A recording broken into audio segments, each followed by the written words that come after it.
Blessings to all. Share this YouTube for everyone to see and kick the neck. 73. Sacchankira Jataka. Sacchankira Mahanshu, Tera Ekachya Vidha. Kattang Vipla Whiting Seyo, More Vekachyo Naroti. Moreover, once upon a time, Tiloguru Buddha, who was the luminary of the Shakya caste, was living in Veluvanarama, and Arabhya said this Jatak was trying to kill him. The Sangha of monks gathered in the Damsabha Mandapa, and Devadatta Sthavira did not know the merits of the Omniscient One. They are trying to kill, Devadatta said. The sage Buddha, who was a sage, was working at the Damsabha Mandapam. When he asked me what kind of story he would come with in the first half of the story, he said, Vuvi, with a story like Vichara, Devadatta, the Sthaviras will not appear now. They tried to kill me, and they tried before. He said until the end. Once upon a time, when a king named Brahmadatta was ruling the city of Varanasi, there was a wicked son of that king named Kumara. He is harsh. Prabhatashi subjects are similar. He does not speak to anyone without scolding or scolding. That Kumara is disliked by the people inside and outside like a white-eyed king and like a devil in the ears. It creates excitement. That Kumara went to the river one day with a large entourage to play water sports in the river. At that moment, a huge cloud arose. There was darkness all along. Those Kumara Temi Dasa Karmikaradina friends. He said, Send me and take me to the middle of the river and bathe me. The slaves asked, What will the king do to us? This sinful man chanted Maramhe right here and sent the poor woman like this. He stood up in the water and stood across the river. When we asked where the princes were, we did not see the princes. He saw the rain and dived in front of him again. Saying yes, the ministers approached the king. The king asked where the prince is, Lord, thinking that it will come when the rain rises under the eternal knowledge. Amy said hi. Hearing this, the king turned the vassal door and went to Gangtera to inspect it. Looking like this, no one saw the prince. When the princes saw a dam that was passing through the water, when it started to rain, they sat down there and wept. At that time, one of Sichu's sons, who lived in the city of Varanasi, found a treasure of 40 spits of wealth across the river, and a snake was born near that treasure. Another son of Sichu, in that land of great river flows, has treasured up 30 spits of wealth and is born there as a mouse out of greed for wealth. The two of them go to the closed place. He swam across the river in 2 boats and came close to the boat carrying a royal prince. And that Gangtera has 1 dimble tree. An aviary lives there. Those trees were washed away by the river. When it started to rain, the parrot got up and stayed on one side of the shop instead of running away.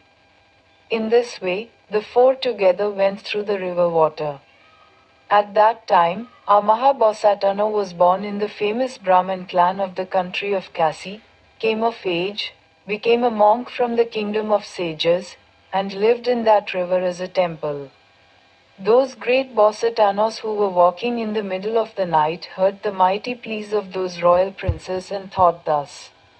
This man does not deserve death while a compassionate ascetic like me is watching. After raising him out of the water and giving him the gift of life, Mahabosatana thought that it was not for him. He went down to the river and swam across the water. He took hold of one end of the stick. Then Mahabosatano, who was strong and had the power of a cobra, rushed to the river bank and lifted the princes. First they gave the fruits to the snakes and then to the royal princes. At that time, the royal princes did not think that this hypocritical ascetic was the royal prince, but gave hospitality to the beasts, and the Bodhi beat the animals. A few days after that, when the Baits themselves saw the body and poured thick water, The snake bowed down to the ascetics. O Lord, I, who have been helped a lot by you, am not a poor person but a poor one. My 40 spits of wealth are stored in a saval. I can give you all that wealth when you have a use for it. When you came to that place, they called out and said that it is long. The mouse was also given to the ascetics from the treasure and called from the place of the asaval called the mouse. The parrot Kali worships the ascetics, O Lord, who have been greatly helped by you. I have no objects. When you have a benefit from Rathal Hall, I closed the place of asaval. Come there and pray for healing. At that time, I told my relatives and managed to bring hundreds of cartloads of Rathal. Said, since the royal princes are always unfaithful to their friends, without saying anything, they thought that those Bodhi beings would be killed when they came near them, and said, Lord, when I am in the kingdom, I will support you from all four sides. Those royal princes also went to the city and stayed in the kingdom for a long time. The bodhisattvas thought that they were testing the hearts of the royal princesses, and at first approached the snake and reprimanded it for extending from a nearby place. The long one comes out with a single word and bows down to the bodhisattvas, Lord, here are 40,000 wealth. Manavai said that all the things were taken away. The bodhisattvas said, I will do something to you if that happens. They held the snake and went close to the father mouse and cried. That mouse also behaves in the same way. The Bodhi animal stopped them and approached the aviary and cursed them. With one word, the parrot came down from the branches of the tree and bowed to the Bodhisattvas, Lord. Who is he said to my relatives, whether I will bring you from the region of the Himalayas in the evening, I will test the kings of Valaka and the teeth. After the second day of the rain in Rajodhyana, Vathin, the beggar, came to the city. At that time, those friends and treacherous kings mounted on the elephants that had been prepared and rode around the city in a great procession. Seeing the bodhisattvas sitting on the trunks of the elephants in the distance, this false ascetic wanted to bury me close to me. If that wretch were to show his virtues to me in the midst of the Pashat, I would be the first to cut off his head. I think that this false ascetic wants to ask something from me when the royal men say what to do. Without letting me see that wretched ascetic, he seized him, tied him to the ground, and killed him at every joint. Those princes accepted the words of the king as good, tied up the innocent Mahabodhisattva, killed him at the junction of the four roads, and began to take him to the grave. In places where bodhisattvas are killed, mother, father, without crying, they boldly say, if some wise people in this world say that it is good to build a dry stick out of water, then those great sages are saying the truth. From what point? It helps to cook the rice sticks from the water, to ward off the cold to the animals oppressed by the cold, and to ward off the dangers from other gods. It is not good to touch the hand of some unfaithful, ungrateful, sinful man while going through the water. Is that so? If I had raised this sinful man out of the water and crossed the river, I would have caused my suffering.